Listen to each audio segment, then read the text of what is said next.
pessoal, vamos começar aqui a nossa terceira aula desse nosso segundo exemplo. Estamos começando do zero e aí vimos que o primeiro passo é limpar todo o desenho. A gente viu primeiro quais são os programas e como limpar o desenho. Tira todas as rachuras, depois ainda da aula ainda tirei as rachuras aqui dos boxes, essas coisas. E pegamos um projeto que eu já tinha para usar como modelo. Nessas três pranchas não tem nada a ver. E aqui a gente limpou nossa arquitetura. Para a gente saber o que, é que a gente vai fazer, primeiro a gente precisa fazer a classificação. Vamos deixar o desenho quietinho hoje.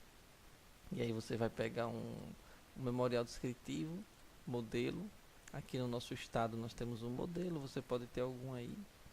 Nós disponibilizamos esses modelos aqui em aulas anteriores e vamos fazer a classificação, certo? Aqui é o modelo. Coloquei aqui proprietário. Se você, aí no seu estado, você pode elaborar o seu, pegar alguns dados aqui, aproveitar. Mas você vai ter que fazer os ajustes que você precisa aí, né? Cada caso é um caso. Então vamos lá, classificação da edificação quanto ao risco, conforme a tabela A1 da OTN. Essa OTN aqui é do estado de Sergipe. E o que é que se usa nos outros estados? São as ITs. Em São Paulo, para fazer essa classificação, nós vamos precisar usar esse decreto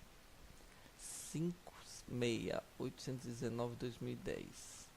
Decreto, se você botar até no Google aí, você baixa. Decreto 56819/2010. Esse decreto nós vamos precisar, e vamos precisar também da IT 14. Se você colocar no Google, você também consegue. A IT 14. Vamos mostrar aqui como é fácil.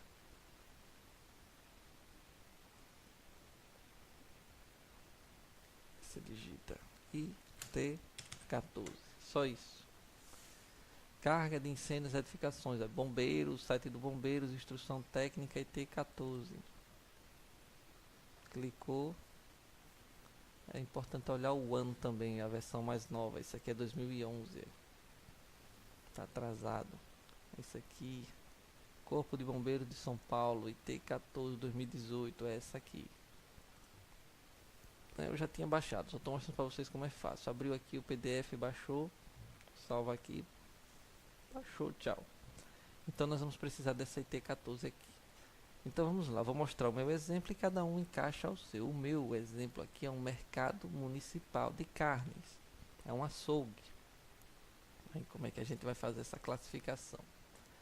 Aqui, conforme o decreto 5.819/2011, na tabela 1, ele dá aqui o grupo, a ocupação. Você vai precisar se identificar aqui nesse modelo aqui, serviços, profissionais, tal. A gente já mostrou isso na aula anterior, mas nesse nosso exemplo, o meu mercado ele vai se encaixar em comercial C1, comércio com carga de incêndio, com baixa carga de incêndio. Ele diz aqui artigo, metal, louças hospitalares e outros. Como é que eu sei? Porque se eu procurar aqui em mercados, carnes, não vai ter. E aí, por isso que eu disse que é importante a IT. Na IT eu tenho aqui açougue, ele está em C1. E olha a carga como é, 40. Então eu vou classificar nesse aqui. É muito importante fazer uma busca com muita calma nesse, porque se errar, aí o projeto todo vai ser baseado, né, nesse erro, pode complicar, certo? Então vamos lá aqui no meu memorial. Risco de incêndio baixo.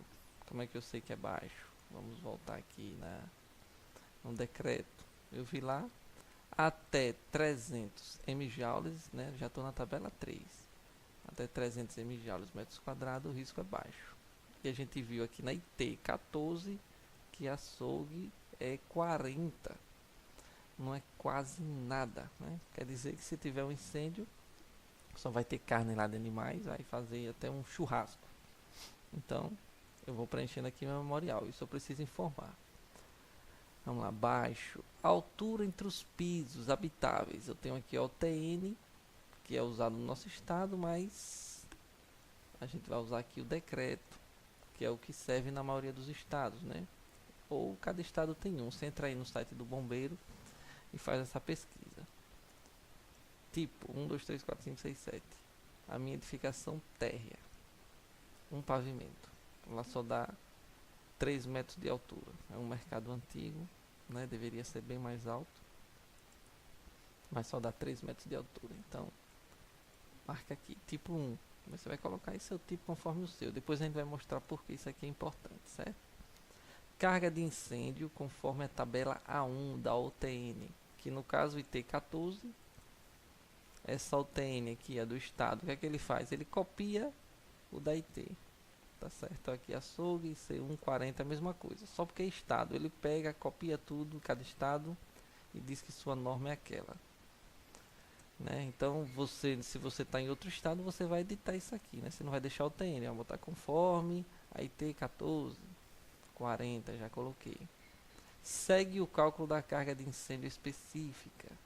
Né? Isso aqui é o seguinte: se você procurou em tudo aqui e você não achou qual é o seu, qual é a sua carga, quantos dá, quantos mjoules, né, seu risco aí de incêndio, você vai ter que vir aqui na IT14 e trabalhar aqui no anexo C.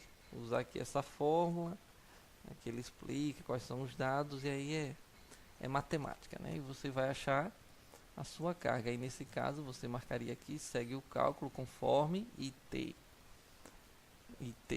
14, 2018, e aí você vai colocar o cálculo aqui. A ocupação conforme a IT1, que no caso essa ocupação eu posso usar aqui a IT14, ele está dando lá o TN.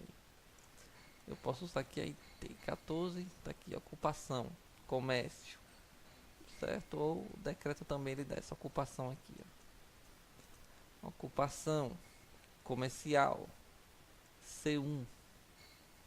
Aí quando a gente vem aqui no memorial, eu já botei ocupação C1 comércio. Eu deixei a UTN 1 2013, porque como falei, a UTN é uma cópia.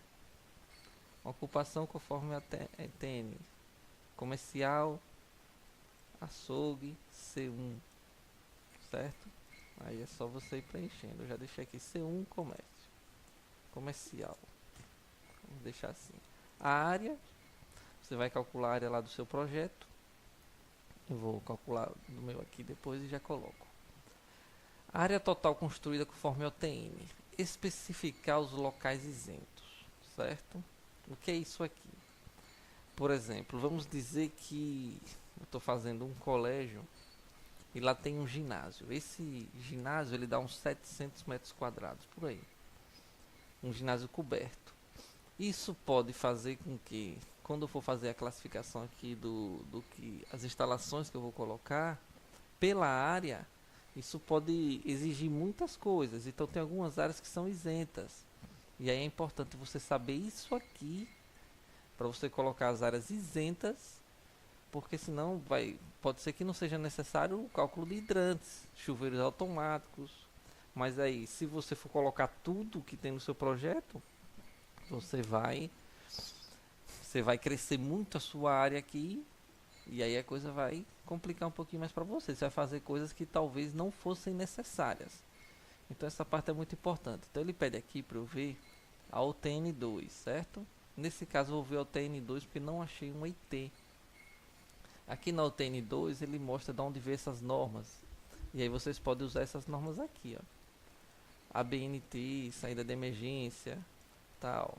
ABNT 13714, sistema de hidrantes. Aqui eles mostram de onde eles copiaram, né, a norma.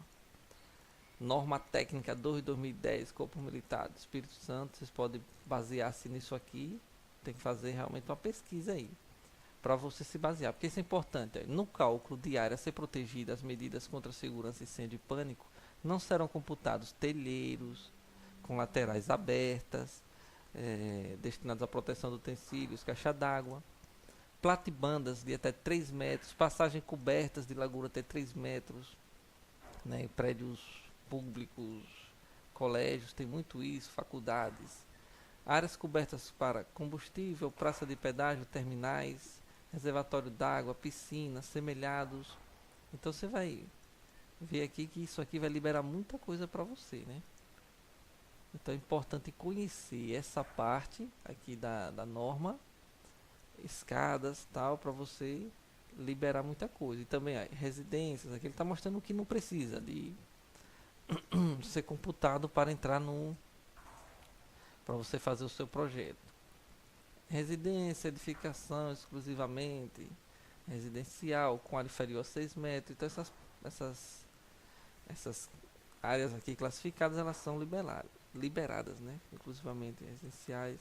Então se você tiver isso, é importante você conhecer isso aqui para você ficar reduzir a sua área para que não seja exigido tanto, né?